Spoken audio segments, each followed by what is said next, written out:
Buen inicio de feriado, que hayan aprovechado al máximo.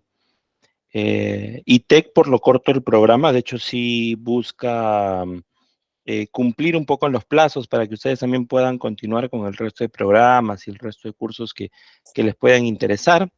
Entonces, por ello es que entendemos que la estructura es así, ¿no? Trabajar, poder juntarnos con ustedes, inclusive un día como hoy feriado, ¿no? No hagas eso. Creo que, Iker. creo que en parte bueno. Hola Lisbeth, ¿puedes ayudarnos con tu micro, por favor? Gracias, gracias. Creo que en parte bueno, porque saben, cuando tenemos, y eso me pasa cuando presento, cuando doy alguna instrucción, algún entrenamiento, eh, se siente un poco más hasta ligero las intervenciones. Es decir, ustedes pueden, como siempre, bueno, como les he pedido en la primera sesión que compartimos, que puedan participar, puedan preguntar, puedan levantar la mano, interrumpir, hacer una consulta o cuando se abre, ¿no? De preferencia, cuando se abren los espacios para las consultas y tenemos más tiempo para escucharnos todos. Entonces, empezamos, bueno, creo que somos alrededor de 20 personas. Me parece adecuado poder empezar, Diana. El día de hoy tenemos dentro del programa de primeros auxilios esta parte importante de hemorragias principalmente, ¿ok? Voy a apagar un ratito y voy a estar itinerando mi cámara para no generar confusiones con la red, ¿ok? Y empezamos compartiendo, voy a compartir mi pantalla. A ver, un segundito. Listo. Solamente ayúdame, por favor, Diana, si es que ya puedes tú tener en pantalla. Sí, ya se ve, ingeniero, su pantalla. Listo. Entonces, en este tema 3 tenemos, como ya hizo la introducción Diana, manejo y control de heridas, hemorragias y algunos vendajes, cómo comprimir, por ejemplo, cómo atender en general algunas heridas. ¿Listo? Que acá pueden haber muchas consultas, puede haber un tema de mitos, verdades, entonces vuelvo, insisto, a mí me gusta mucho la intervención, eso como docente me hace sentir que tengo su atención, tengo su interés, que estoy logrando el objetivo de poder instruir, compartir algo de conocimiento, práctica, y básicamente el motivo por el que estamos acá, en el que todos aprendemos un poco más de estos primeros auxilios. Bien, no digamos mucho más y empecemos. Esta lección tiene en general algunas lesiones en partes blandas, heridas, cómo vamos a contener, identificar algunas hemorragias y ello. Todo relacionado a, a las heridas. ¿Ok? Un repaso de lo que hemos podido ver de pronto, que estamos en el punto de hemorragias y heridas. Solamente por recordar, por favor, para avanzar en esta lámina, les voy a pedir a todos que coloquemos en el chat qué cosa era paz. ¿Ok? Paz con S, no con Z. Paz, no, paz. ¿Qué era para nosotros en primeros auxilios las siglas paz? ¿Cómo deberíamos entender las siglas paz? Y cuando regrese a pantalla, ahí prometo que leo sus comentarios, que es súper sencillo, ¿eh? Muy bien. Empezamos entonces, lesiones en partes blandas, heridas y contusiones. Es sencillo, todos hemos interactuado con heridas en nuestra vida, hemos visto, hemos atendido, nos hemos cortado, nos hemos machucado una mano, un pie, eh, nos ha salido sangre, hemos atendido y en ocasiones, pues, digamos, las reacciones pueden ser múltiples, quienes huyan totalmente a la sangre, quienes tengan mayor capacidad de tolerar de pronto y no sentir un grado de temor, un grado de ansiedad, pero también en la selección de los productos que se usan, a veces no es la acertada, pero en general nosotros, y vamos a ver, hemos convivido con heridas de niveles relativamente bajos, porque hay heridas que comprometen y pueden llegar a comprometer muy seriamente la vida de una persona en un primer auxilio, como una herida que finalmente se termina volviendo, de acuerdo a la magnitud, inclusive en una hemorragia. ¿Ok? Y nos dice, bueno, que las heridas son lesiones que presentan la pérdida de continuidad de la piel, del órgano más grande que tenemos en el organismo, o de las mucosas como consecuencia de muchas causas, ¿ok? Principalmente desgarros de la piel, traumatismos, cortes. Esa es una definición súper básica. Es decir, es un desgarro, es un traumatismo de la continuidad de la piel en nuestro cuerpo. ¿Listo? Muy sencillita la definición. Los primeros auxilios van dirigidos básicamente a controlar el sangrado y prevenir la infección. Esto en la línea de las heridas, ¿ok? Y en pantalla vemos algo sencillito. Y acá vamos a hacer un pause y quiero que ustedes me digan qué de bueno, qué de distinto ven ustedes en la imagen, ¿ok? ¿Qué de particular ven en la imagen además de la herida? A ver, ¿qué se les viene a la mente? Y voy a regresar un ratito al chat. Están usando yodo para Ok, la herida, para hay un, limpiar la herida. hay un producto Milagros, totalmente. El cuidado de la persona, ok. Excelente, Natalie. Excelente, excelente. Muy bien. Está usando guantes. ¿Listo? La persona que va a asistir está usando guantes. Y básicamente porque la definición, en general, lo que debemos buscar prevenir es generar algún tipo de infección. Y bueno, hay toda una ciencia, yo les digo, hasta en los productos peligrosos, hasta en infección, hasta en riesgos biológicos, siempre existe un riesgo de contagio de algunos virus, bacterias, inclusive enfermedades que pueden transmitirse de vía parental, ¿ok? Eso significa mediante la sangre, que es muy poco probable, pero existe en el riesgo. Entonces, con eso podemos decir que uno de los elementos que deberíamos tener en casa o deberíamos tener en nuestros centros de trabajo es guantes y saber la importancia del uso de estos, ¿ok? Muy bien. Continuamos, continuamos. Existen diferentes factores que determinan la gravedad de las heridas, definitivamente, ¿ok? No solamente basados en el dolor o el estado de shock que puede causar a la persona, sino la profundidad, la localización en el organismo, qué tan extensa es la herida, la presencia o no de un material contaminante, por ejemplo, que quede de pronto incrustado en el cuerpo de una persona, heridas no tratadas antes de las 6 horas por un riesgo de infección. Es decir, me corté, pasan 6 horas, considero muy, muy fuerte, muy valiente y no me hago ver y no me hago atender y al cabo de unas 6 horas empieza a existir el riesgo más alto de infección. El riesgo siempre existe de infección, pero empieza a hacerse más alto y puede ser más severo a partir de las 6 horas. Heridas con hemorragia, que eso es una combinación que vamos a ver, y es ahí donde se pone muy en riesgo la vida de la persona, un antecedente de la persona a nivel de salud y presencia de otras complicaciones y finalmente un estado de shock. Profundidad creo que está muy claro, puede ser una herida corta, no muy extensa, pero bastante profunda. ¿Dónde se da la herida? No es igual tratar una herida en una extremidad que en una parte que puede estar relacionada con algún órgano, con la vista, por ejemplo, la extensión de la herida, el tamaño, vamos a modo de repaso, el material contaminante, si es que ese está contaminado, puede ser un fierro contaminado, puede ser, bueno, se me viene más rápido este ejemplo, justamente un fierro contaminado, un fierro oxidado, lo mismo que un vidrio, de repente, ¿ok? El riesgo de infección, en qué circunstancias se dan las hemorragias y un antecedente, perdónenme, vamos a cerrar este chat, un segundito que se me abrió el Teams.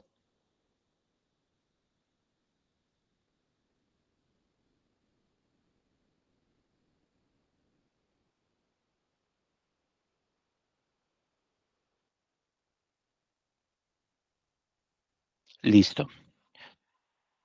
¿Tienen mi pantalla? Cierto que sí, ¿no? Listo. Ok, Sí. y gracias. Y importante, importante, porque hice un repaso porque se me fue el ejemplo de decir la importancia del estado de salud previo de la persona que tiene la herida. Esto es en algunos casos fundamental porque de acuerdo a las hemorragias que veamos y si la persona suma un factor de pronto de coagulación, un factor cardíaco, una diabetes no controlada, puede ser finalmente un agravante. Por ejemplo, ¿qué les digo? Puede resultar ser muy severo, ¿no? Pero vamos un poco con el ejemplo. Y esto pasó relativamente cercano a la familia de mi hija, que yo tengo una hijita. Su bisabuelo, adulto mayor con diabetes, tuvo un corte en el pie, ¿ya? No recuerdo muy bien en qué parte, pero en el pie. No fue atendido oportunamente y sumado a un problema cardíaco, entró en un riesgo de amputación, justamente porque no tenía problema de diabetes más problema cardíaco, no hay una correcta cicatrización y entró en el riesgo de amputación.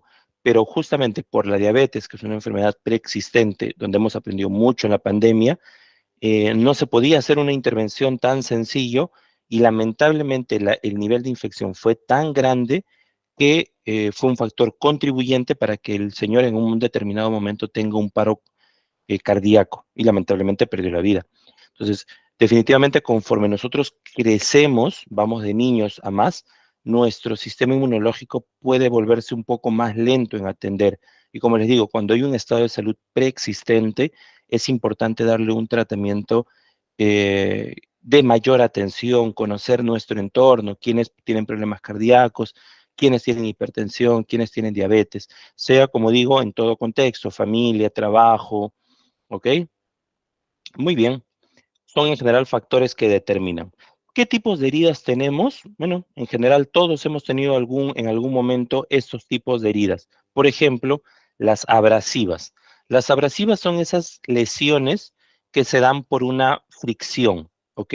Por ejemplo, como el conocido raspón, cuando uno se resbala y se va de rodillas de pronto por ejemplo, en la pista de la calle, y esa fricción contra una superficie áspera genera un desprendimiento de varios niveles de la capa de la piel que termina siendo como la imagen quinta, de pronto amplia, pero que no termina de alterar un tejido a mayor profundidad, pero finalmente está considerado como una herida y necesita alguno de de las primeras atenciones que vamos a compartir en esta sesión.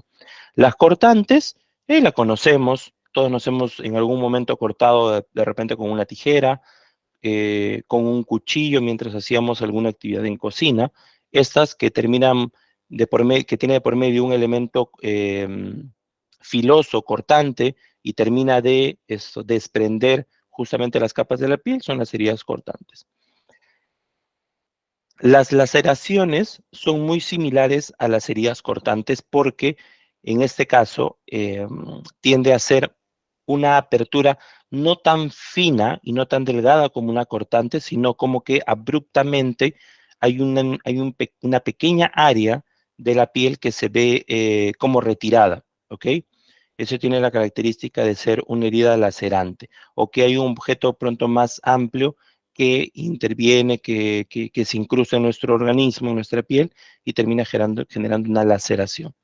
Las heridas punzantes son aquellas que se dan, por ejemplo, con puntas de vidrio, con puntas de clavos. Es básicamente una punta muy filuda y que puede terminar atravesando un punto de entrada, un punto de salida, parte de la piel. ¿Ok? Las abulsiones, que estas son muy parecidas a las abrasiones, pero a diferencia que, como ven en esta pequeña imagen, en la segunda, el desprendimiento tiende a ser un poco mayor, no es tan superficial, supera los niveles del tejido, inclusive adiposo en algunos casos, y se termina de desprender, puede inclusive desprenderse totalmente o parcialmente, pero es esa la característica de la abulsión. Y la amputación, que es la más compleja, que es en la que parte de un miembro, como un dedo, como esta imagen, termina de cortarse, romperse, desprenderse, finalmente deja de mantener conexión sanguínea, neural con nuestro organismo. ¿Ok? Y aprovecho un ratito en dejar de presentar, bueno, regreso un momento al chat para pedirles a todos, en esta lámina vamos a tener algunas imágenes que puedan ser sensibles, ¿ok? Que eso debí decirlo en un inicio, porque el material está preparado con algunas imágenes explícitas. Entonces, si es que en el público tenemos alguna persona que pueda ser sensible a ello, igual estar al tanto de que van a ver estas imágenes. ¿Listo? Alex, ¿tienes la mano levantada? ¿Tenías una intervención, quizá?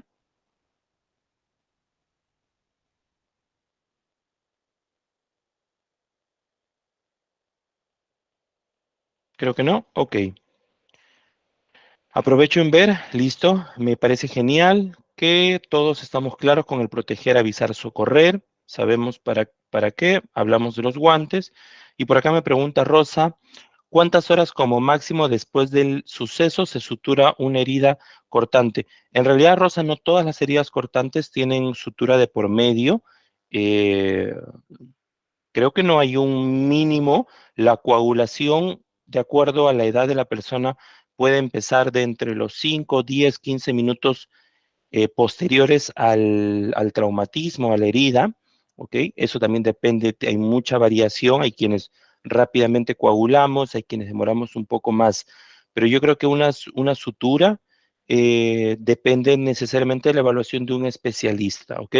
Ahora, también recordemos, solamente como, no sé si como un dato tecnológico, pero sí eh, como una experiencia, a mí me hicieron una sutura en la frente por una herida cuando tenía algo de 10 años y las suturas tienden siempre a dejar una cicatriz. Hoy por hoy existen como unas benditas, y no sé si ustedes conocen los precintos de seguridad, que son como unos pequeños pasadores plásticos que para las heridas cortantes hacen que se junte la herida y el precinto, que son 3, 4 precintos, termina de sellar de tal manera que ayudamos a que la piel junte ambos, ambos lados de la piel que se encuentran cortados y la recuperación sea un tanto mucho más natural, sin dejar tanta cicatriz.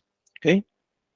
Pero no te podría precisar cuánto tiempo, cuántas horas como tal se debe hacer una sutura. ¿Ok? Vamos a verlo, Columbus, en un momento. ¿Qué pasa? ¿Qué debemos hacer en el caso de una amputación? ¿Ok? Eso es sin necesidad de coser. Exacto, justamente eso, Piero. Sin necesidad de coser, sin necesidad de una sutura. ¿Ok? Retornamos, gracias por sus preguntas. Retornamos. Igual si no queda clara la respuesta, solamente coméntenmelo, no hay ningún problema, ¿eh? Muy bien. ¿Cuáles son los agentes causales de las heridas? Tenemos tres: incisivos, contusas y punzantes. Básicamente en las incisivas nos dice que los vasos son cortados de una forma limpia, normalmente por un objeto afilado como una cuchilla. Los bordes suelen ser bien definidos y limpios, ¿ok? Esto en el caso de la herida. Y suelen sangrar con abundancia a pesar de que la herida no se ve aparentemente tan grande o tan ancha, por así decirlo de alguna manera, ¿ok? En este tipo de heridas se pueden resultar afectados nervios, tendones, arterias o arterias, ¿listo? En las heridas del tipo incisivo. Parece que tenemos alguna muestra para poder ayudarnos. No, ¿ok?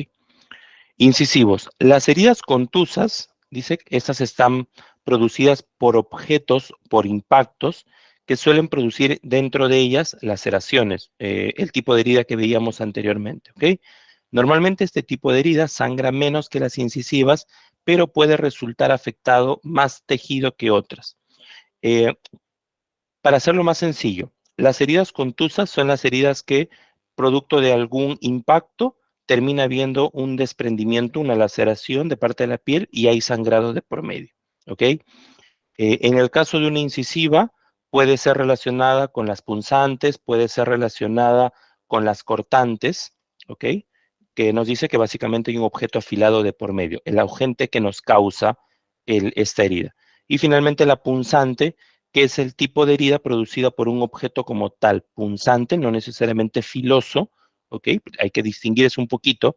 Por un lado es lo afilado y por otro lado es que haya una punta en un determinado objeto, como una varilla de fierro, como un clavo, o como una aguja en el ejemplo que nos dice, y que en esta en particular predomina la profundidad y no necesariamente el ancho sobre la herida. ¿Ok? Acá, de acuerdo a esto, el mayor riesgo se da por la profundidad de la herida, debido a que eh, en el momento en que un objeto se incrusta dentro de nuestro cuerpo, tiende a haber una transmisión más profunda de los gérmenes o bacterias que este objeto puede tener. Pero ojo, con eso todavía no estamos entrando un poco a cómo atender, sí va a haber una diferencia en cómo identificar en si retiramos, no retiramos, vamos a responder esa duda. Cuando, por ejemplo, se atraviesa un clavo, se puede atravesar inclusive algún objeto extraño dentro de una persona. ¿Ok? Vamos ahora por una categoría que tiene que ver con la gravedad. ¿Listo?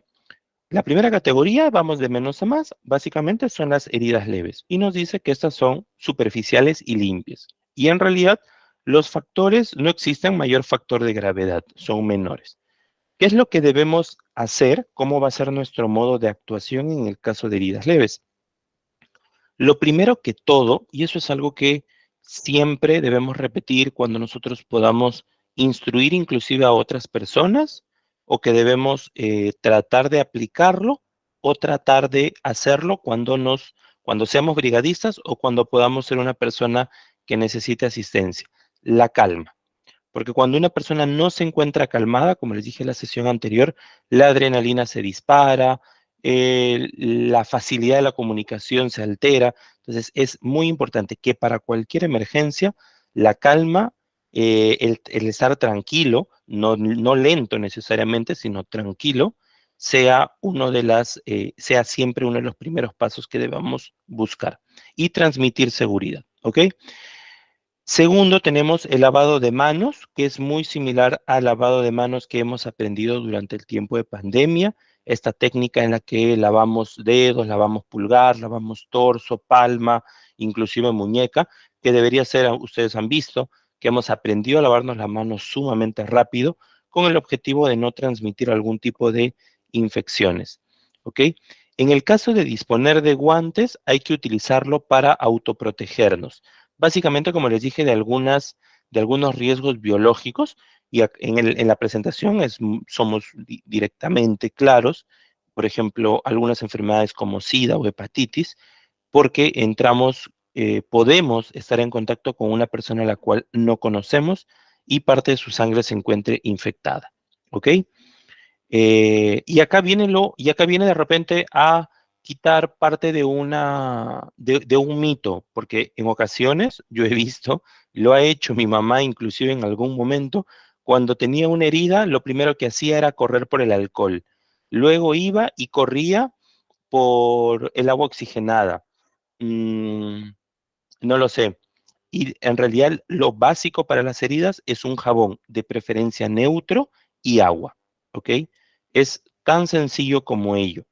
Para la herida como tal, la limpieza se debe realizar solamente con jabón y agua. El agua oxigenada nos dice que es para eliminar cuerpos extraños de la herida. Esto sí es un poquito más específico.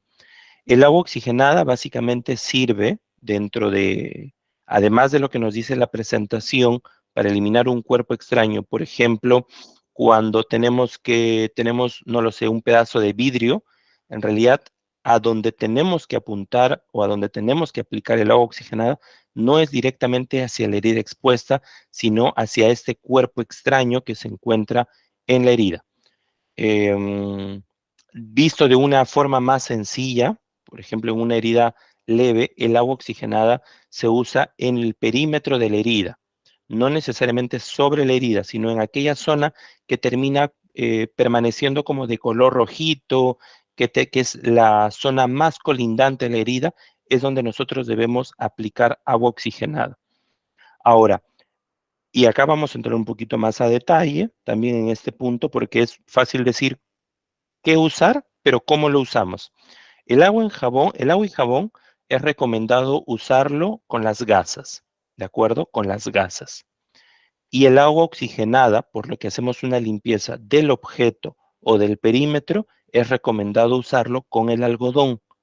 Aclaro esto porque en ocasiones limpiamos las heridas directamente con algodón y lo que va a ocasionar es que por la humedad, por lo húmedo que se encuentre la zona, fibras se van a quedar incrustadas en la herida, ¿ok?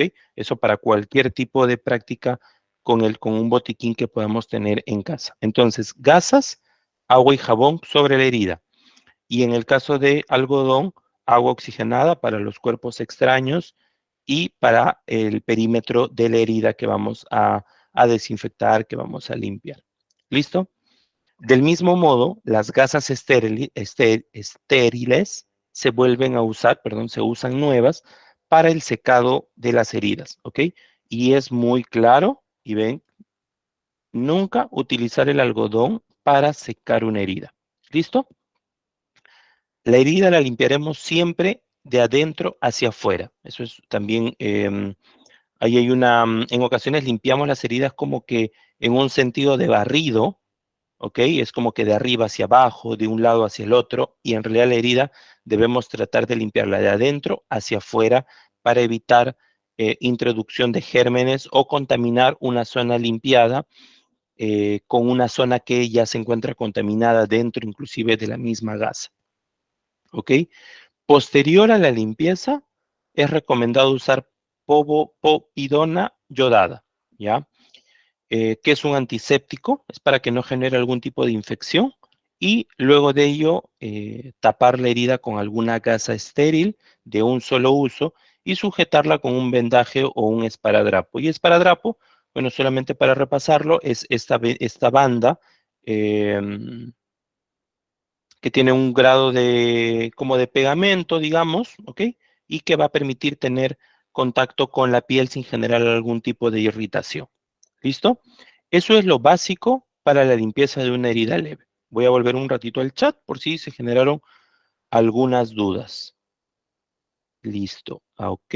Si hay dudas. Vuelvo. Ok. Columbus. Piero. ¿Está bien lavar con jabón de ropa? Sí. Listo. Es el jabón. El jabón de ropa, de hecho, es uno de los jabones neutros que conservan. No tienen aromatizantes, no tienen se me fue el nombre, pero bueno, no tienen como químicos añadidos para generar espuma y ello, ¿no? Sí hay jabones especiales para heridas, pero si estamos hablando de una cuestión doméstica, sí, es válido, ¿ok? Dice Cora, el alcohol mata los tejidos de la piel cuando está abierto. Cierto, el alcohol como tal es un producto peligroso, ¿ok? Eh, es el alcohol. No recuerdo si tiene un pH ácido o alcalino, creo que es un poco más ácido y lo que va a pasar justamente es que va a dañar tejidos fuera de que nos va a hacer arder mucho, ¿no? Porque hay una reacción, claro, es un poco más ácido, por eso esa sensación de ardor cuando hay contacto con la piel. ¿El jabón es necesario para saponificar los microorganismos? Sí, correcto, gracias Gloria. Entrando un poco a la parte técnica, cierto. ¿Puede lavarse alrededor de la herida? Sí, claro que sí. No sé, Cora, si es que te refieres con el alcohol, pero sí se debe lavar alrededor de la herida. ¿Qué tipo de jabón, dice Columbus? Uno neutro. ¿Por qué nunca utilizar alcohol? Es la respuesta anterior, Piero. El alcohol es más para una desinfección de de algunos artículos médicos que vayamos a usar, como por ejemplo una tijera, ¿ok? Básicamente para ello, no es inclusive ni siquiera para las heridas como tal.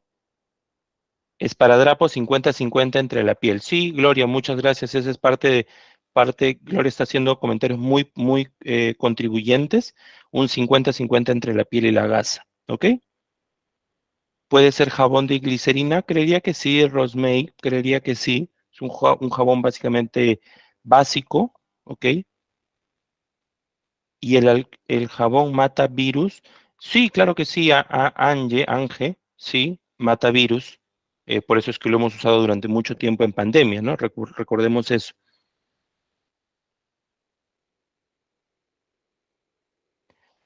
Katy, sulfadicina me parece que es para quemaduras. Mupirocina, déjame consultarlo. Me parece que no forma parte de un componente como para un primer auxilio, pero déjame revisarlo, por favor. El alcohol yodado, gracias Erika, puede ser un sustituto del agua oxigenada, ¿ok?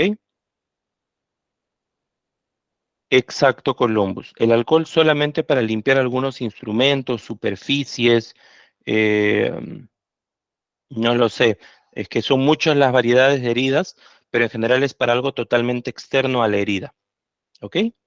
Volvemos un momento a la presentación y continuamos con las consultas, ¿listo? Heridas graves, bueno, En estas, básicamente tiene la característica que afecta a tejidos, afecta a órganos internos, tienden a ser más extensas y profundas, y profundas, con separación más pronunciada de los bordes, pueden afectar zonas como los ojos, el tórax, abdomen, en general, zonas donde se encuentran órganos importantes de nuestro cuerpo, y pueden naturalmente comprometer la vida de la persona. En este caso, de manera particular, bueno, el uso de los guantes, entiendo queda claro. Acá sí hay que ayudar a la persona a tumbarse y ponerse firme en una zona determinada, ¿ok? De acuerdo, por ejemplo, a la herida, es ahí donde se debe estar justamente con una zona firme, una zona libre, una zona más disponible para poder atender a una persona, ¿ok? Aflojar la ropa y comprimir con cinturones o camisas. Eso lo vamos a ver un poquito más adelante en qué momento, pero de acuerdo a la gravedad, la regla básica para una herida más compleja es la de la compresión, que es básicamente tomar de preferencia un apósito y hacer una compresión directa sobre la herida, que eso lo vamos a ver un poquito más adelante. Casos muy específicos, vamos a usar cinturones o alguna camisa para restringir la pérdida del flujo sanguíneo, ¿ok? Punto 4 nos dice colocar un apósito sobre la herida y fijarlo con un vendaje o un esparadrapo.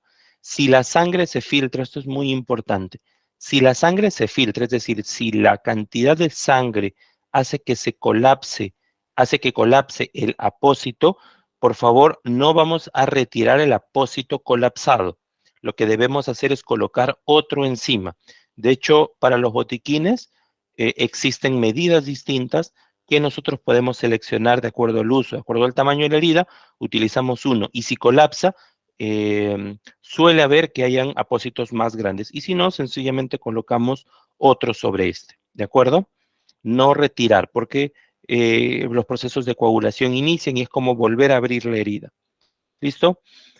Importante y en general todos los puntos son bastante importantes, pero resalto el de evaluar los signos vitales de la persona. Vamos a ver de acuerdo en esta presentación cómo son algunas hemorragias venosas o arteriales que pueden afectar el ritmo cardíaco, el flujo sanguíneo, la irrigación de todo el organismo. Y es necesario inclusive hablar de que en algún momento se tiene que hacer una reanimación cardiopulmonar luego de haber limitado la pérdida de sangre continua, ¿ok? Y definitivamente cuando una herida es grave, el primer auxilio tiene que ser sumamente rápido y debe ser trasladado lo más pronto posible a un centro hospitalario o a un centro especializado, ¿ok? Hasta ese punto tenemos dos tipos de heridas, básicamente las sencillas y las graves, ¿ok? Sí, definitivamente que sí. Gracias, Milagros. Esta es la última pregunta que tenemos. Comentario, ¿también se puede lavar con suero fisiológico? Claro que sí. Puede ser un reemplazo del agua como tal y jabón. Definitivamente, mientras más compleja la herida o más grande, el cuidado que debemos que tener sobre ella tiene que ser mayor. ¿Ok?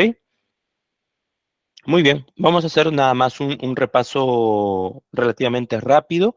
Son heridas abiertas cortantes. Como hemos visto, pueden ir de menos a más. Al lado izquierdo, un dedo cortado.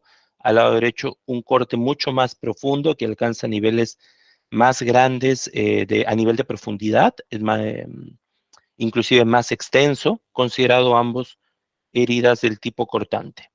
¿Ok? Y esta es la que les comentaba como una herida abrasiva, que básicamente se da por la fricción, que básicamente se da en el caso muy, muy sencillo, como cuando ustedes, señoras, damas, usan un zapato determinado y entran en fricción cuando empiezan a caminar y esta fricción continua hace que la piel empiece como a volverse más sensible, justamente se da por un proceso de abrasión, ¿ok? Producto de una fricción con una superficie más áspera. Solamente que en el caso de las heridas es mucho más abrupta. ¿Ok? Las heridas laceradas son estas, que básicamente, como ven, a diferencia de otro tipo de heridas, hay un desprendimiento parcial en algunos casos, como este, que es en la frente, o un desprendimiento total de parte de la piel. ¿Ok? ¿A qué nivel de profundidad? Eso también se va a hacer la diferencia entre si la herida es finalmente superficial perdón, que si la herida es leve o si la herida es de nivel un poco más grave, ¿ok? En ambos casos, en realidad, cuando ya identificamos aspectos, cuando la herida, por ejemplo, se da a nivel de algún órgano cercano, cuando se pueda dar en rostro, cuando se pueda dar en ojos, cuando se pueda dar en la cabeza, es siempre recomendado poder tener el soporte como tal de un médico especialista, de un centro hospitalario, de un centro de emergencia. ¿De acuerdo? Continuamos. Las heridas punzantes, vemos acá el clavo, ¿ok? Fuera. Listo. En algunos casos va a ser necesario retirar, en otros casos no, de acuerdo como decimos en la complejidad. En algún momento, no sé si de la historia familiar, eh, era, no sé si habitual, pero más de una vez hemos podido escuchar que un clavo atravesaba la planta del pie, como este ejemplo, ¿no? El uso de una sandalia, el ir por una zona donde habían restos, residuos, no lo sé, construcciones.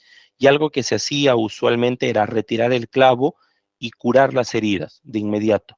En estos casos, de pronto no generaba mayor complicación el retirar el objeto extraño porque es parte de un órgano que finalmente está compuesto por músculos, tejido adiposo, venas, de pronto en algunos casos nervios, pero que no tenía el riesgo de complicarse como que esto ocurra en una zona abdominal.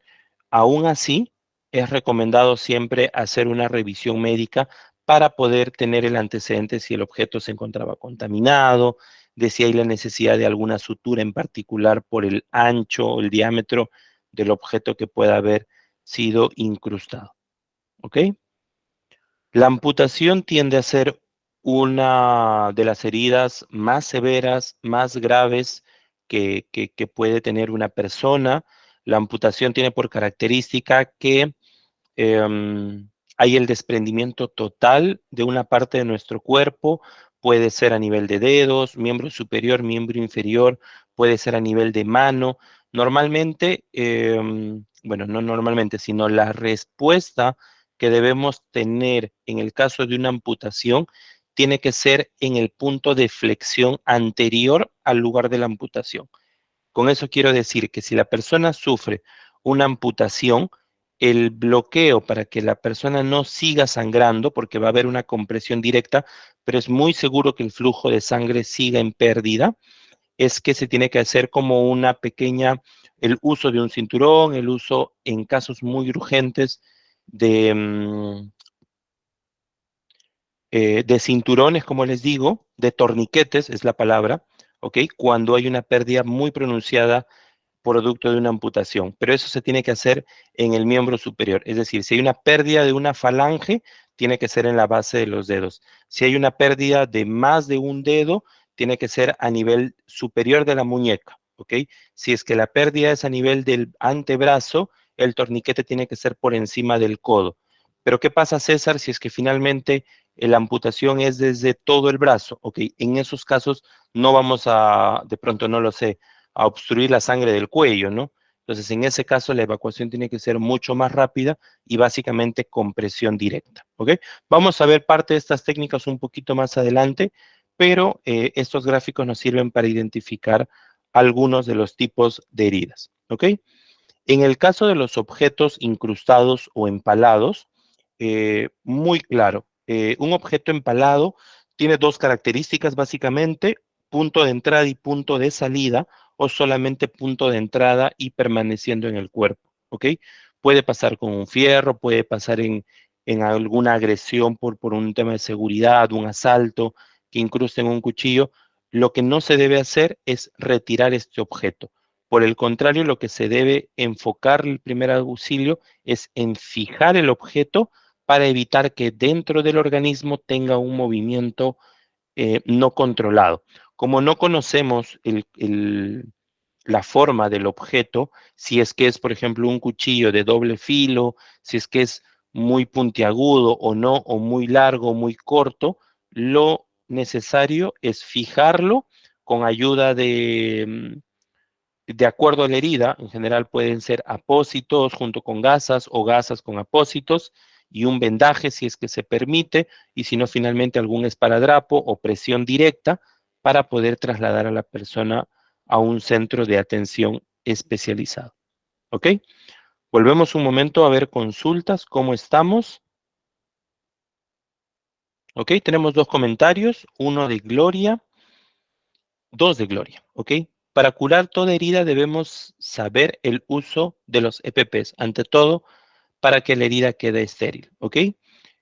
Además de Gloria, ¿quién sabe qué cosa es un EPP? Por favor, Gloria, y te voy a pedir un ratito que no intervengas, porque sé que lo conoces. ¿Listo? Coméntenme si lo saben, no lo saben. Si lo saben, díganme qué cosa significa EPP.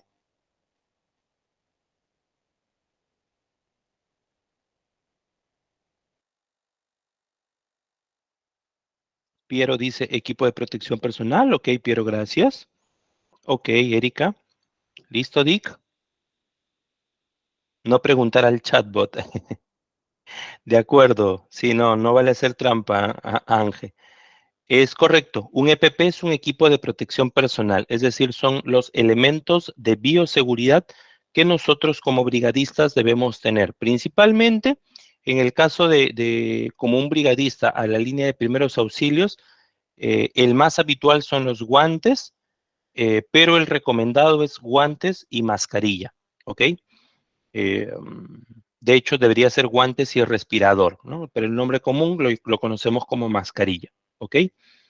En especial, justamente como dice Gloria, para que la herida no tenga una contaminación cruzada adicional y quede lo más estéril posible. El clavo no se puede retirar, depende de las profundidades. Mm, que, Gloria, es un poco complicado, pero sí, podría decirte que sí, de pronto si hay un objeto como no lo sé, un pequeño clavo o un chinche, digamos, ¿ok? Naturalmente lo que vamos a hacer es retirarlo y limpiarlo porque la profundidad no amerita, quizá, en lo práctico, una atención especializada.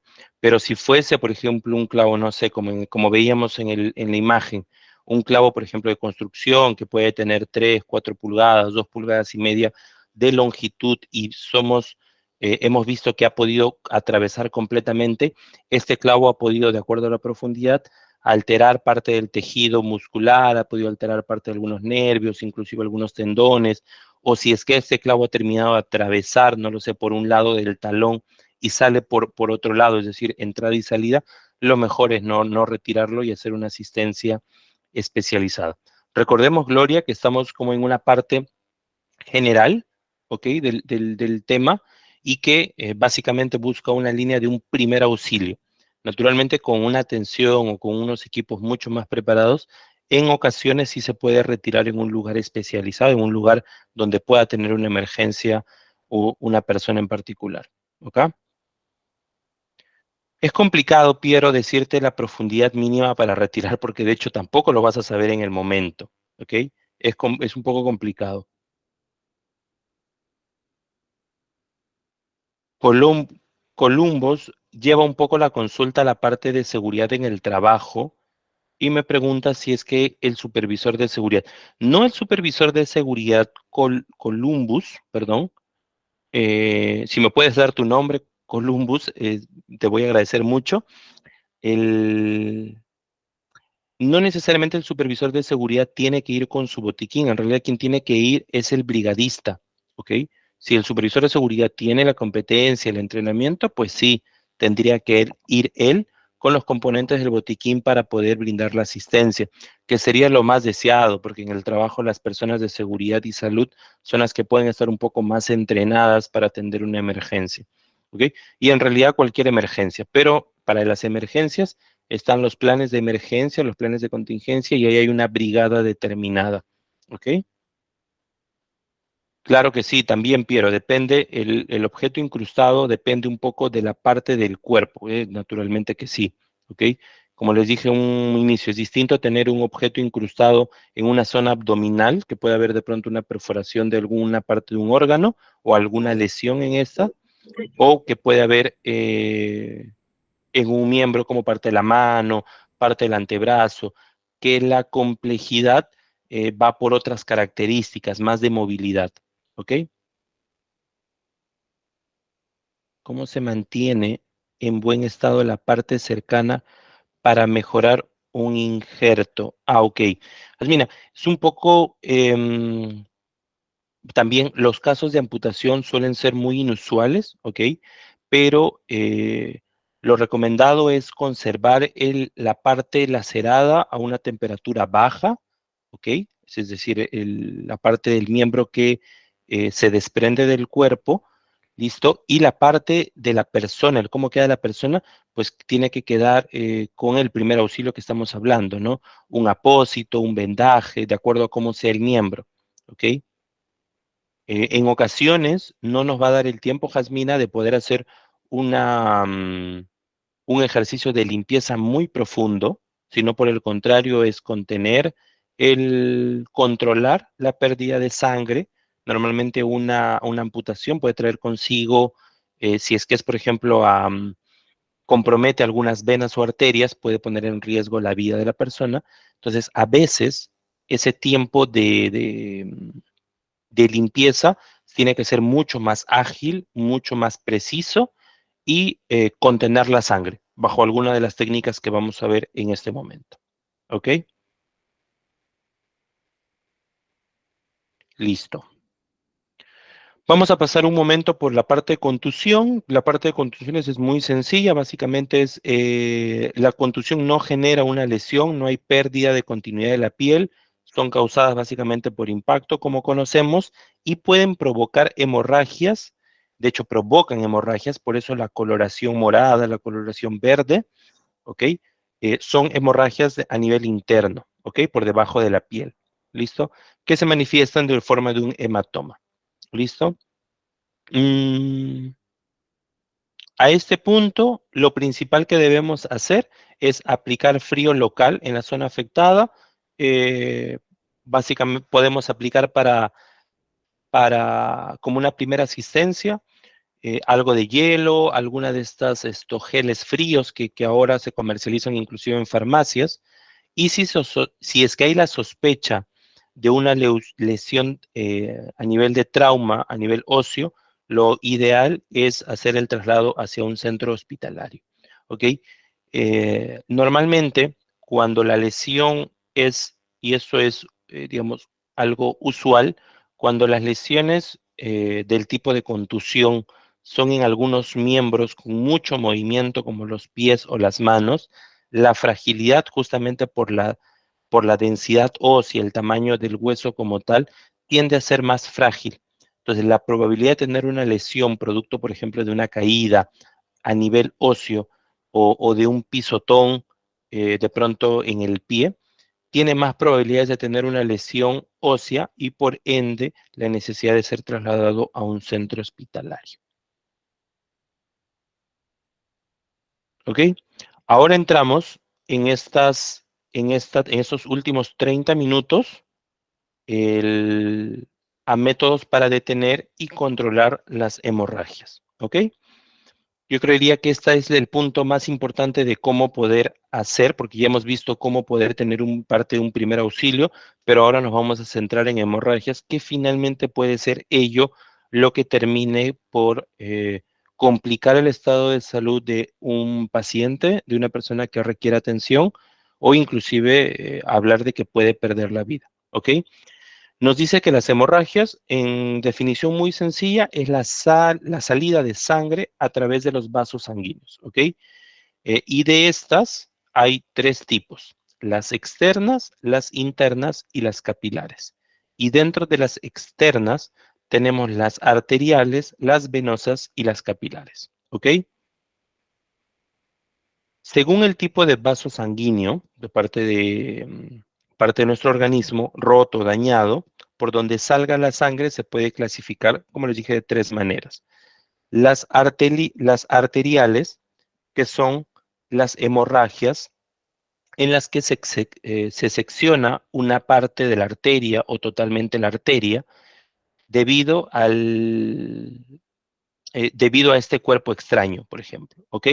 La sangre sale a borbotones, tiene una frecuencia como tal, coincidiendo con los latidos del corazón, ¿ok? La sangre arterial tiende a ser de un color rojo intenso, ¿ok?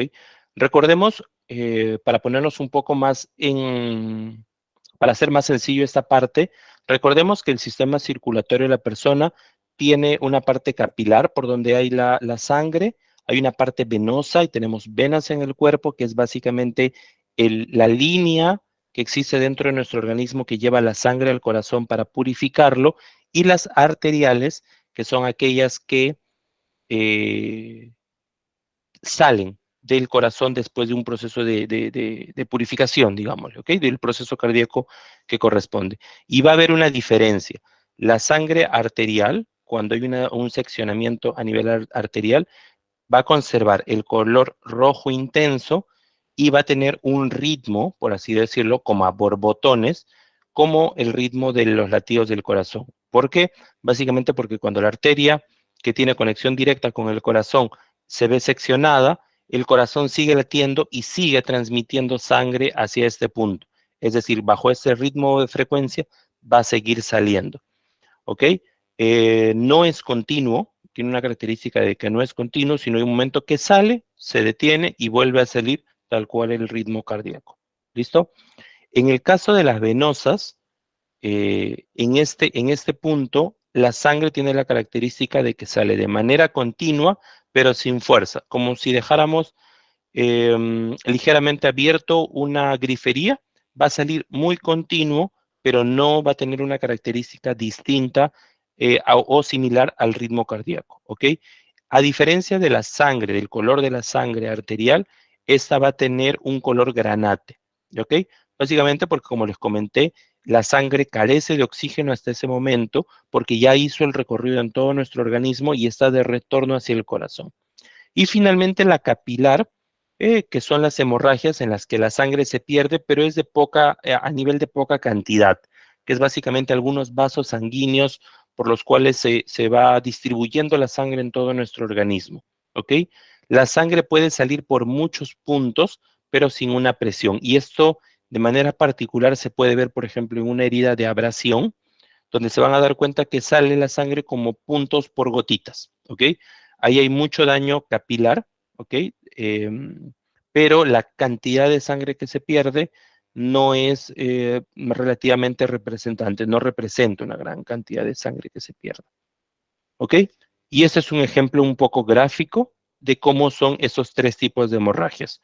Poca cantidad de sangre, heridas superficiales, venosas, tiene la característica que es continua, roja oscura o granate, y la arterial, que es una salida intermitente, un rojo brillante y definitivamente en volumen es mayor. ¿Ok?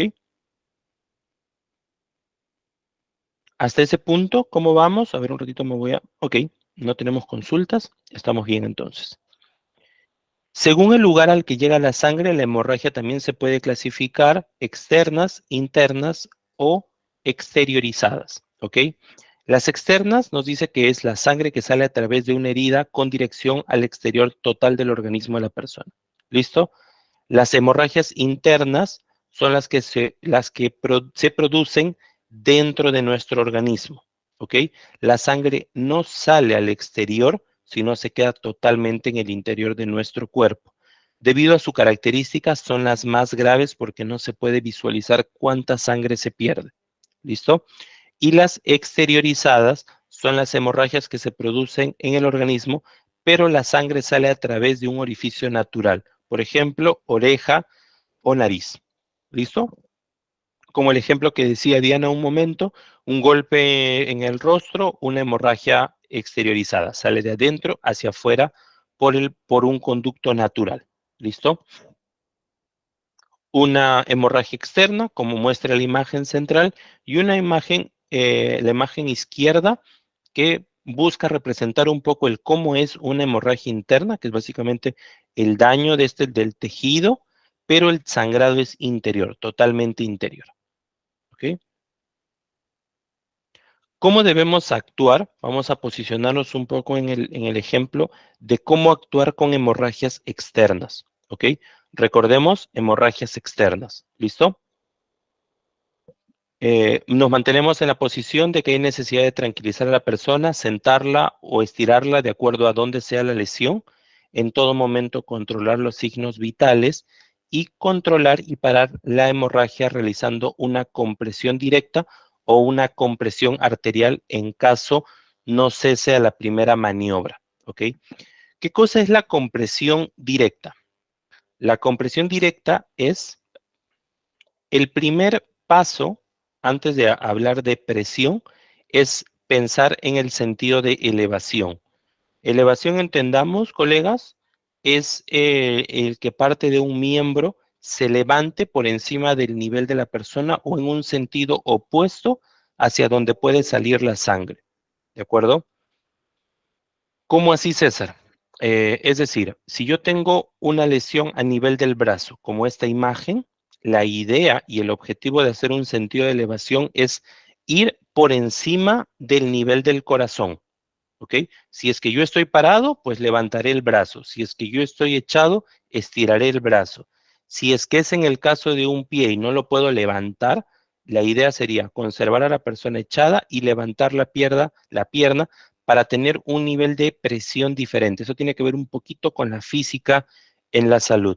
Pero el objetivo es levantar el miembro afectado cuando este sea posible para que por un efecto de gravedad, la cantidad de sangre sea menor en volumen que pueda perderse. ¿Listo?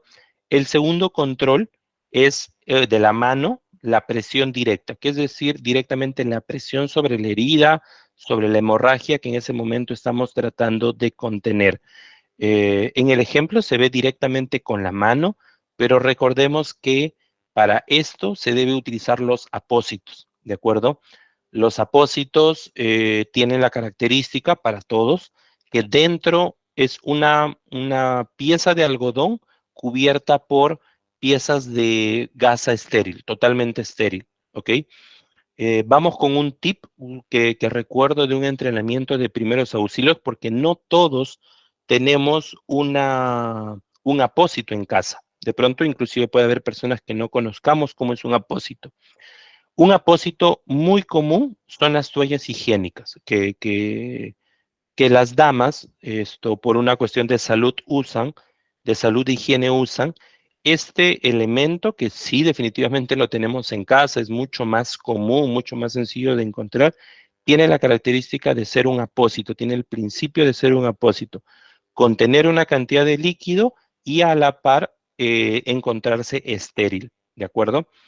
Y la presión indirecta es ubicar la arteria siguiente, la anterior, y dificultar el paso ejerciendo un grado de presión. Es decir, presionándola como tal para que el flujo sanguíneo que pasa por esta arteria, por ejemplo, tenga mayor dificultad y la cantidad de sangre que se perdería sea menor. ¿Por qué cuidamos mucho la sangre? Porque tal cual el corazón funciona como un motor, tiene que volver idealmente un nivel de sangre similar al que salió para poder mantener irrigada todo nuestro sistema, todo el sistema de la persona. ¿De acuerdo? Si hay pérdida de sangre en grandes cantidades, naturalmente va a existir un fallo cardíaco y la persona puede inclusive perder la vida producto de un paro respiratorio después de haber tenido, por ejemplo, la amputación de un brazo. ¿Ok? Listo. Como ejemplo, como pasos a detalle, listo, nos dice realizar la presión en el punto donde sangra utilizando un apósito lo más limpio posible, a poder ser gasas estéril, dice, con ello evitaremos el riesgo de infección posterior. Eso está claro. Si hace falta colocar otro apósito encima, también lo mencionamos, recordemos, no hay que retirar el primer apósito, ¿ok? Pero sin quitar el primero para no arrancar justamente el coágulo que les comento que se va formando como un proceso natural de autocuidado que el organismo responde. Si la hemorragia se ha producido en alguna de las extremidades, va a haber, como en este ejemplo, la facilidad y debe haber la ayuda de nuestra parte como brigadistas para elevar por encima del nivel del corazón, siempre que no haya una fractura. Importante esa aclaración que no hice. Siempre y cuando el miembro no tenga una fractura como tal, podemos hacer el levantamiento de este miembro, ¿ok? Si la hemorragia ha parado, se debe proceder a tapar la herida y trasladar la persona hacia un centro de asistencia, ¿ok? Y la compresión arterial, que es la indirecta, consiste en encontrar la arteria principal que riega la extremidad que está sangrando.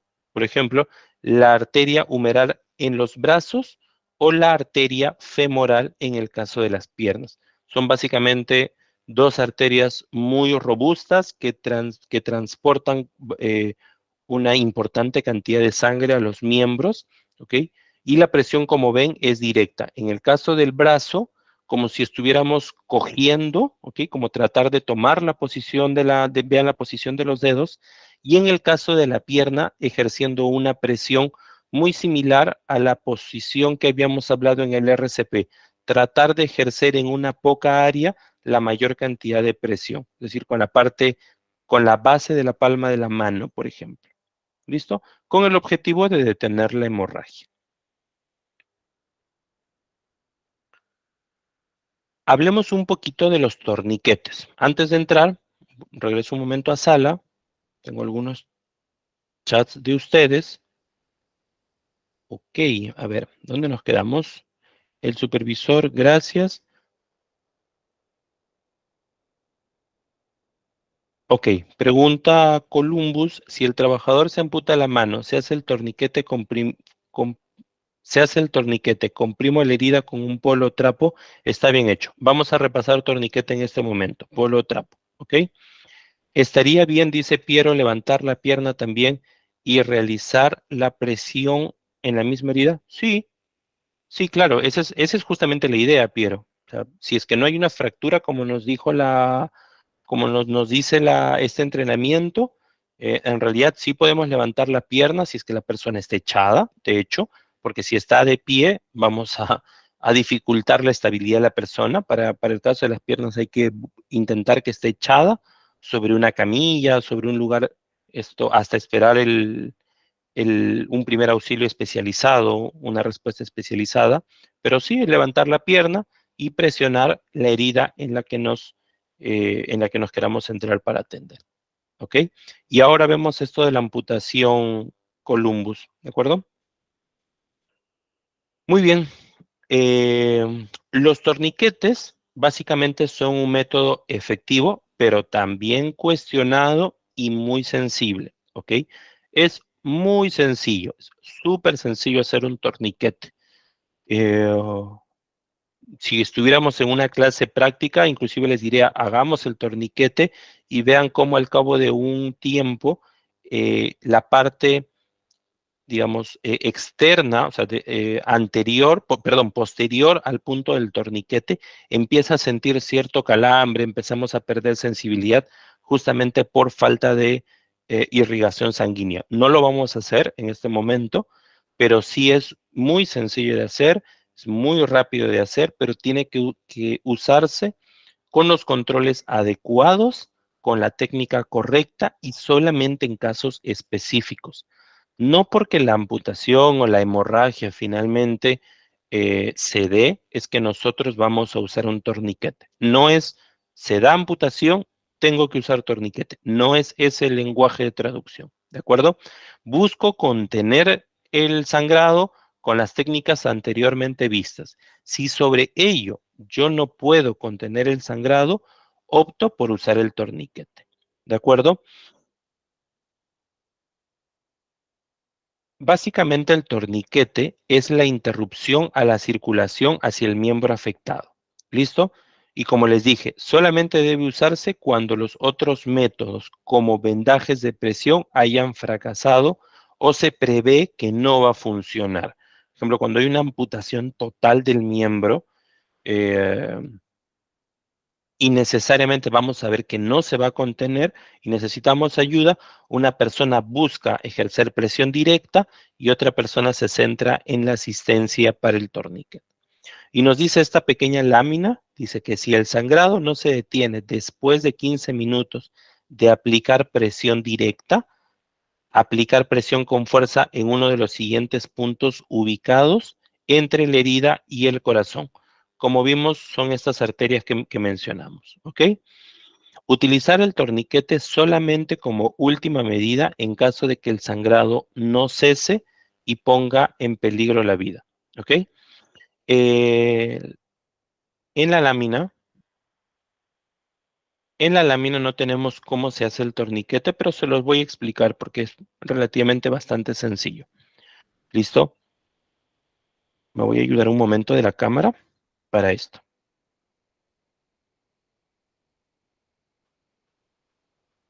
Ok.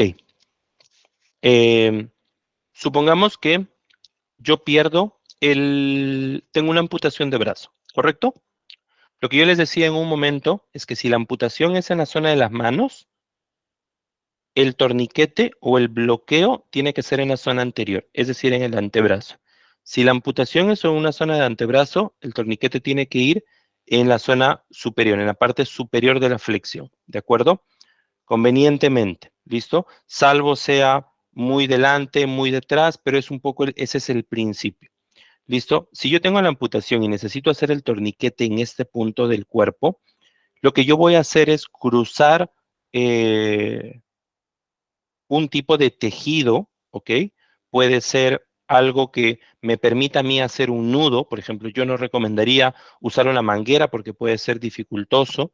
Sí puede ser, nosotros lo hicimos, me acuerdo, con un pedazo de manga cortada, de, por ejemplo, una camisa, ¿ok? En la que en un primer momento pasas como si fueras a colgar el miembro. Se coloca un nudo superior, ¿ya? Solo no podría hacerlo, pero es como nos amarramos los pasadores del zapato. Colocamos un nudo de esa forma.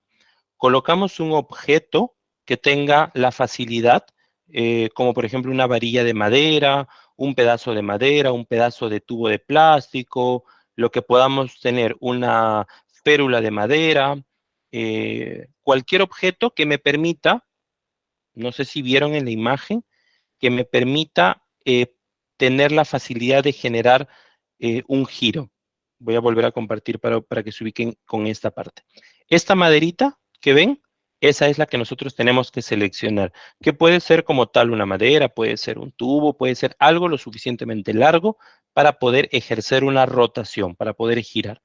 Y luego de que está colocado esto encima, vuelvo a colocar un nudo y de preferencia un doble nudo para para no perder ajuste. Y luego de ello, lo que hago es girar de tal manera que ejerza una presión. En este caso, de preferencia es hacer un giro horario para tener en referencia hacia dónde está, ¿ok? Es decir, un giro hacia la derecha. Giramos y vamos viendo como cuando se empieza, o sea, yo sé que el ejemplo va a sonar muy común para algo tan complejo, pero cuando ustedes van cerrando una grifería y el flujo con el cual se puede perder la sangre en este momento va disminuyendo, ¿ok? La persona también tiene que sentirse cómoda, si es que está consciente, del nivel de presión que vamos ejerciendo, ¿ok? El objetivo no es obstaculizar el 100% del flujo sanguíneo, ¿de acuerdo? Porque entre el miembro amputado y el lugar que nosotros seleccionemos para el torniquete, en ese punto que no tiene lesión, supongamos que sea esta área, necesita tener aún así un nivel de irrigación sanguínea, ¿ok?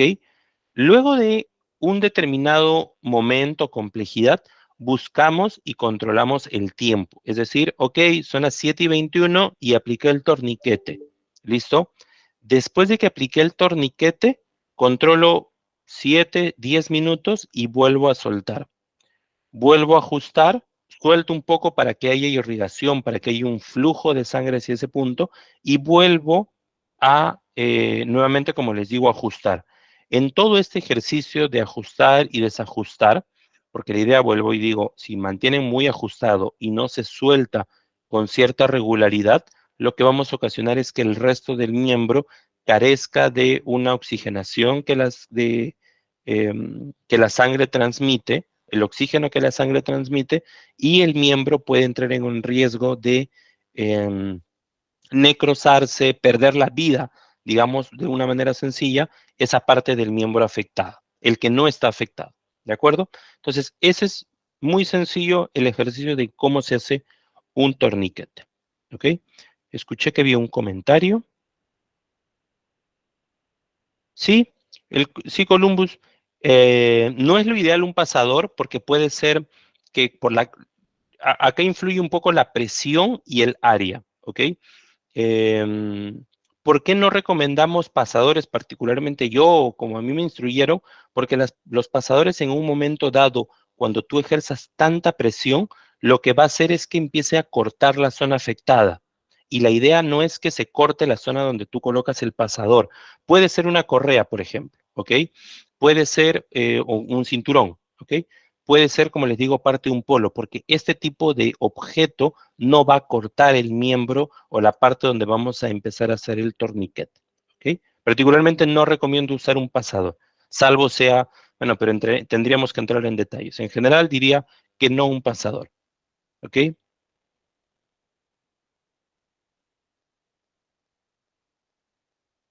¿Cuántas? Las que sean necesarias, Giancarlo. Yo creo que por la gravedad el objetivo después de una amputación y para usar un torniquete es que es un caso grave, es una herida grave, ¿ok? Hay una hemorragia de por medio y la persona en algún momento va a colapsar y va a perder conciencia por falta de oxigenación en todo su cuerpo porque la sangre se está yendo a un lugar que no se debe ir, ¿ok? Se está perdiendo y no está retornando y no se está purificando. Entonces la persona va a colapsar como un sistema de emergencia, ¿ok?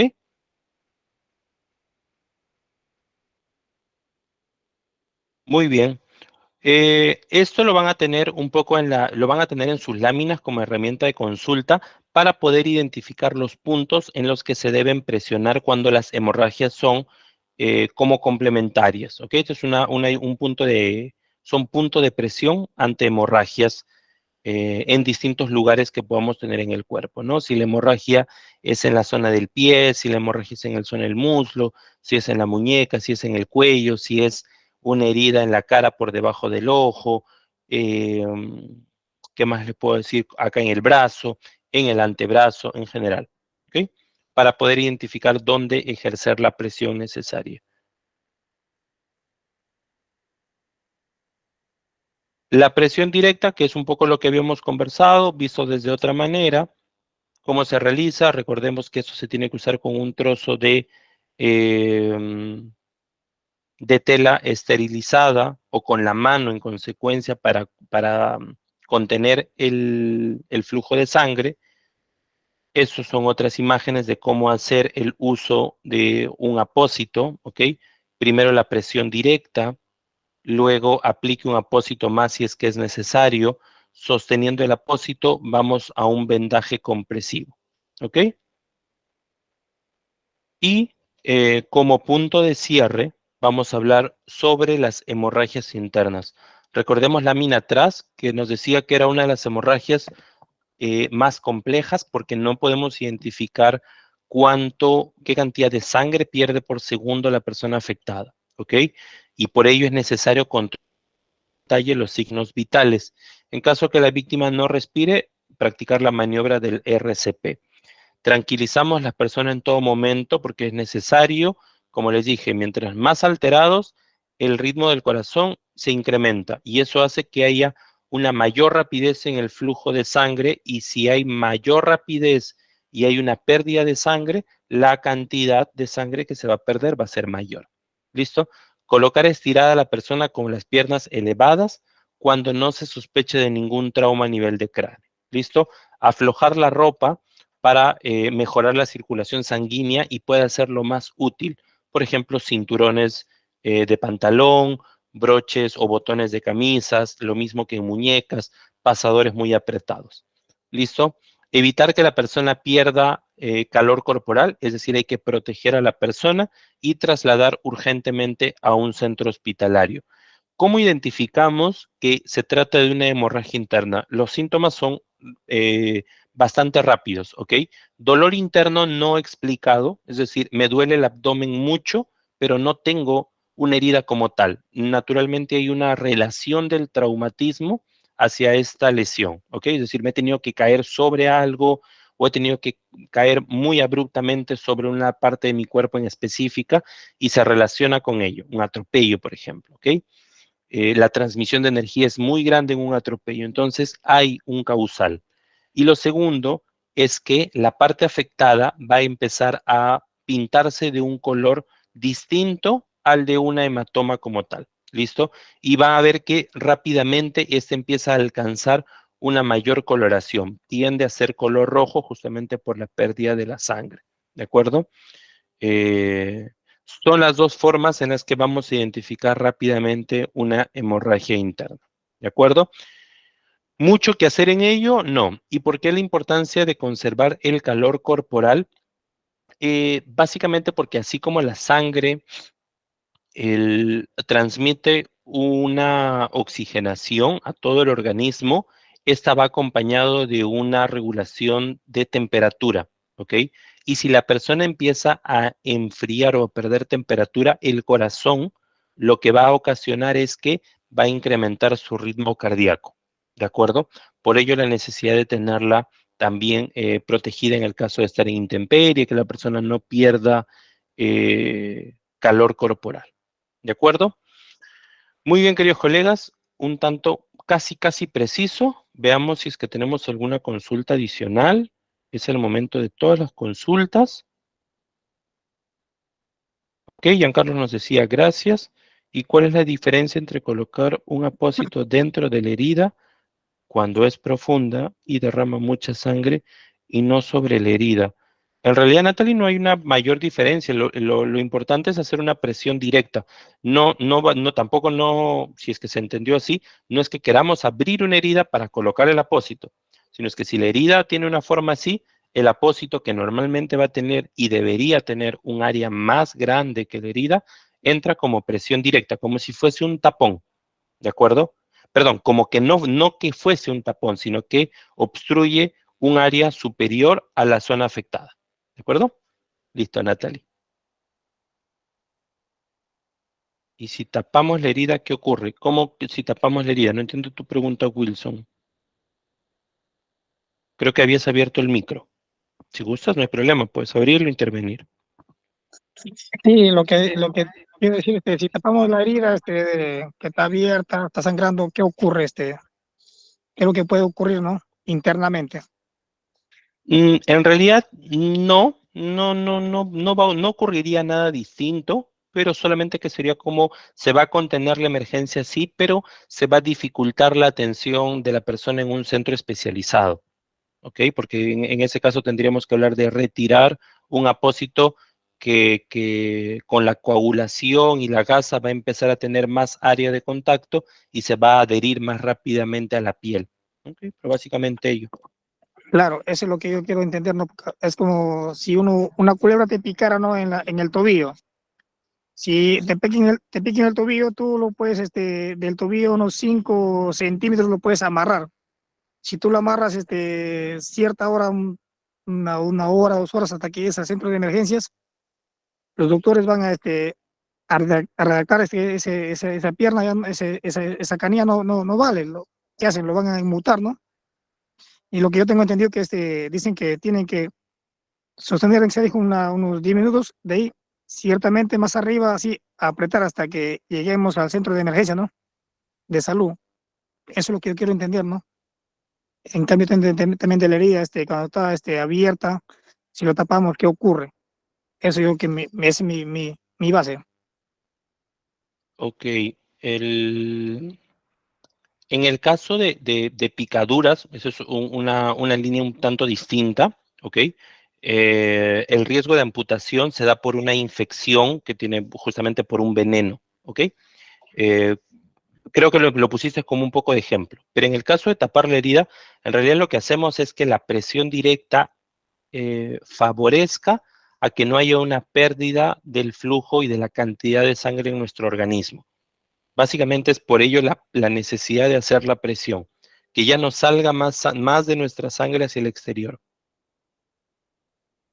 ¿Sí, Wilson? Esa era mi opinión, ¿no? Sobre del tema de la herida, ¿no? Si lo tapamos la herida cuando la herida está sangrando, Si lo tapamos, eso, dijo, nos da, dijo, una ayuda más, dijo, al ser humano que estamos, dijo, afectado, ¿no? Si le dejamos, dijo, la herida abierta, va a sangrar y va a perder sangre, ¿no? A eso yo lo Ex- que hago, ¿qué es lo que ocurre cuando tapamos la herida? Si tapamos la herida, ¿es para bien o para mal? No, no, no, definitivamente es para bien, no, por supuesto, más bien Wilson, reafirmamos la opinión que te dieron anteriormente y sí, es para proteger, que a la larga, con mayor cantidad de sangre que se pierda, lo que podemos ocasionar es que la persona se nos desvanezca, se nos vaya, tenga un problema cardiorrespiratorio o cardíaco y por consecuencia respiratorio, ¿ok? Ok, Natalie, entendido, sí, mm, entendido. de acuerdo, Wilson. Muchas gracias por tu participación. Natalie, curiosa la pregunta. Mira, no soy como tal un especialista en este tipo de envenenos, en toxicología, que es una línea muy particular.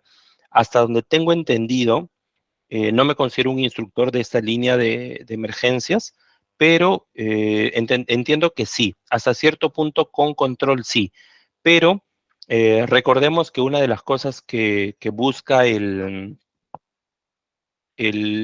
principio de bioseguridad es que la persona no entre en contacto con alguien que no conoce porque va a tener contacto directo con su sangre, ¿ok? Entonces yo diría que por ese sentido, particularmente yo no lo haría, ¿ok? No lo haría.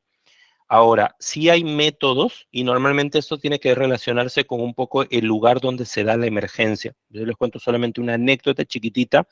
Tuve una ocasión que viajé al norte y me picó una raya, ¿ok? Estos animalitos que están en la playa y son venenosos. Entonces, el dolor es tanto que la picadura, me ocurrió una picadura a nivel del talón y el dolor yo lo tenía como hasta la mitad de la pierna. Pero en la zona, las personas saben cómo atender estas emergencias. Y lo primero que me dijeron cuando yo salí del agua, porque estaba en la playa, era que busque un recipiente con agua caliente, ¿ok? Entiendo, no sé el principio, pero cuando fui a la clínica me colocaron el pie sobre como un tazón con agua a temperatura más elevada y el dolor empezaba a bajar. Yo supongo que alguna característica debe tener ese veneno de acercarse a áreas, a líquidos que tienen una temperatura más elevada. Entonces, yo sentía como que el dolor iba bajando y entendería que de la mano estaba bajando pues el veneno. Pero diría que en el caso muy específico como una culebra, una serpiente, las personas del lugar conocen cuáles son los antídotos prácticos y rápidos en ese caso. ¿Ok? Muy bien, queridos colegas, creo que el día de hoy, claro, sí, no. Y como en las películas ya no, no, ya después de haber visto pandemia ya no podemos tener esas prácticas. Ok, gracias Natalia a ti por toda tu intervención. ¿Hay algunas intervenciones finales? Cuéntenme, creo que Juana levantaste la mano. Sí, quisiera saber cómo puedo hacer. Bueno, he tenido unos casos de unos niños que se rompen las venitas y no deja de sangrar. Lo que he aprendido un poco es apretar en la parte del huequito de la nariz hacia arriba. Entonces, ¿está bien lo que estoy haciendo? No, no sé. Sí, cuando es un tema nasal, y eso puede Ujú. tener muchas complicaciones, o sea, es un poco complejo, pero práctico a la vez, ¿ok? La presión sí es en la parte superior, ¿de acuerdo? Pero antes de llegar a la parte dura de la zona nasal, y si ya es más profundo, no se va a detener, ¿de acuerdo? En ese caso es una presión directa, pero sin obstruir ambas fosas nasales, ¿ok? Salvo pues la persona tenga la capacidad de respirar por la boca y trasladar a un centro médico porque hay tanta variación a nivel de las venitas que recorren nuestra nariz que pueden ser algunas muy, muy, muy delgadas que la coagulación las sella rápido y otras que puedan tener la necesidad de una cauterización. Entonces, como una primera respuesta, sí está bien, Juana, pero si no se detiene el sangrado con una presión directa, en este caso igual un apósito, eh, tendríamos que llevarlo sí a un centro de salud. Wilson, ¿algún Gracias. comentario?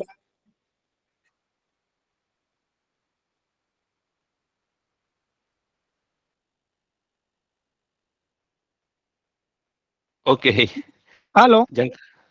Wilson, adelante.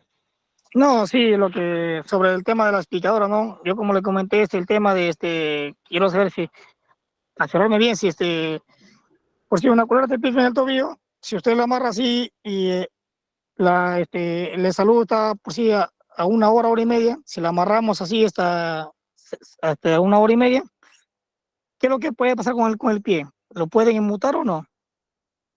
Amputar, pero es que Ajá, depende mucho del tipo de serpiente, ¿ok? claro. Ahí, como te digo, ahí hay una línea de toxicología muy particular. No todas las serpientes, para empezar, tienen veneno, No, no claro, todos los... acá hay unas culebras bien venenosas a la cuenta con las ex, medias bravas. Ok, A eso voy yo. Wilson, ok, Y Wilson. Yo De quiero, hecho, yo quiero llegar a ese caso, que a veces si le amarramos el pie así 1 hora, hora y media, a veces llegamos al puesto de salud cerca de 1 hora que está el puesto de salud y los doctores, ¿qué hacen? Amputación. ¿Por qué? Porque ya no vale la sangre, porque la sangre ya fermentó se- todo y lo dañó todo el pie, ¿no? A eso quiero yo llegar, ¿no? A ese punto, para que todos sepan, ¿no? Cuando nos pica una culebra en el tobillo o algo, amarrarlo a una cierta parte, de ahí de vez en cuando, unos 5, 10 minutos, más arriba amarrarlo, y así hasta llegar hasta el puesto de salud, hasta que el doctor, el médico sepa dónde está el veneno, ¿no? Para que lo ahí corten y extraen el veneno. Mira, voy a intentar indagar un poco. De verdad, no me atrevería a darte una respuesta más allá de Claro, lo que comenté, eso es lo que pero claro, eso es lo que yo he recibido charlas anteriormente, sí, eso es lo que yo tengo una capacitación más externa, ¿no? Que a mí me ha aconsejado y debo saber, ¿no? Pues yo estoy ahí aclarando, ¿no? En el tema de los picados de culebras o algo. claro que sí. Te comprendo bien, Wilson. Me voy a llevar tu consulta. De verdad, prometo sí consultarla. No te prometo traer una respuesta a la próxima sesión, el día Claro, viernes. Si no, de repente puedo claro, averiguar un poco, indagar un poquito. claro, como estamos en el tema en ese curso, en este tema, ese es bueno, ¿no? Básico, saber, ¿no? Para todos. Correcto. Está bien, Wilson. Voy con tu consulta a ver qué generalidad tengo y si no, de repente consigo algo material y por medio de Diana hago que te llegue un poquito más técnico esta parte. Pero como te digo, mi especialidad no es la toxicología, al menos animal, no lo es. No lo es. ¿Ok? Pero Claro. me quedo con la Ya. consulta, Wilson. Sí, gracias. Muchas gracias. Listo. Gracias. Muy bien. Ok. Creo que hicimos bastantes comentarios, por ahí veía algunas risas. Qué bueno terminar la sesión así, alegres, contentos. De verdad, para mí ha sido un gusto. Espero que haya sido provechosa la sesión. Y nos vemos el día viernes. Ahora sí, Diana, te doy